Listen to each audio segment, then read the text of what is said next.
പാലക്കാട് തിരുവേഗപ്പുറയിൽ പുലിയെ കണ്ടെന്ന് പ്രദേശവാസി. പുലിയെന്ന് തോന്നുന്ന ജീവി ചീറി അടുത്തെന്നും സമീപത്തൊരു നായ ഉണ്ടായതിനാൽ പുലി നായയ്ക്ക് നേരെ തിരിഞ്ഞതുകൊണ്ട് രക്ഷപ്പെട്ടു എന്നുമാണ് ദൃക്സാക്ഷി പറയുന്നത്. രാത്രി 9 മണിയോടെയാണ് സംഭവം. നിഖിൽ പ്രമേഷ് വിവരങ്ങളുമായി ചേരുന്നുണ്ട് പാലക്കാട്ട് നിന്ന്. നിഖിൽ, വിവരങ്ങൾ. ശ്രീജിത്ത്, കഴിഞ്ഞ ദിവസം ഈ പ്രദേശത്തെ ഒരു പ്രാദേശിക പാമ്പ് പിടുത്തക്കാരനായിട്ടുള്ള അബ്ബാസ് കൈപ്പുറം പുലിയെ കണ്ടതായി അറിയിച്ചിരുന്നു. ഫോറസ്റ്റ് ജീവനക്കാർ നടത്തിയ പരിശോധനയിൽ തെളിവുകളൊന്നും ലഭ്യമാകാത്തതിനാൽ ഇത് കാട്ടുപൂച്ചയാകാമെന്ന നിഗമനത്തിൽ എത്തിച്ചേരുകയായിരുന്നു. പുലിയെ കണ്ടെന്ന് സംശയിക്കുന്ന പ്രദേശം കാട്ടുപൂച്ചകളുടെ സാന്നിധ്യമുള്ള ഒരു ഇടം കൂടിയായിരുന്നു. ഇതിന്റെ പശ്ചാത്തലത്തിലാണ് അത് അവഗണിച്ച് വിട്ടത്. പക്ഷെ നേരത്തെ കണ്ടെന്ന് പറയുന്ന പ്രദേശത്തിന് അടുത്ത് തന്നെ വീണ്ടും പുലിയെ കണ്ടു എന്ന് ദൃക്സാക്ഷി പറഞ്ഞതോടുകൂടി ജനങ്ങൾ വീണ്ടും ഭീതിയിലായിരിക്കുകയാണ്. പരിസരത്ത് അസാധാരണമായി നായകൾ കുരച്ചിരുന്നതായും പരിസരവാസികൾ പറയുന്നുണ്ട്.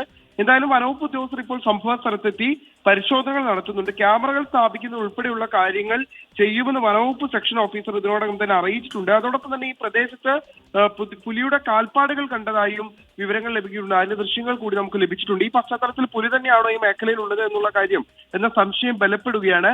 ഇതിന്റെ പശ്ചാത്തലത്തിൽ കൂടുതൽ പരിശോധനകൾ നടത്തുകയും ആവശ്യമെങ്കിൽ കൂടടക്കം സ്ഥാപിക്കുമെന്നുമാണ് വനവകുപ്പ് ഉദ്യോഗസ്ഥർ ഇപ്പോൾ വ്യക്തമാക്കുന്നത്. നിഖിൽ പ്രമേഷ് പാലക്കാട് നിന്ന് വിശദാംശങ്ങൾ പങ്കുവയ്ക്കുകയായിരുന്നു.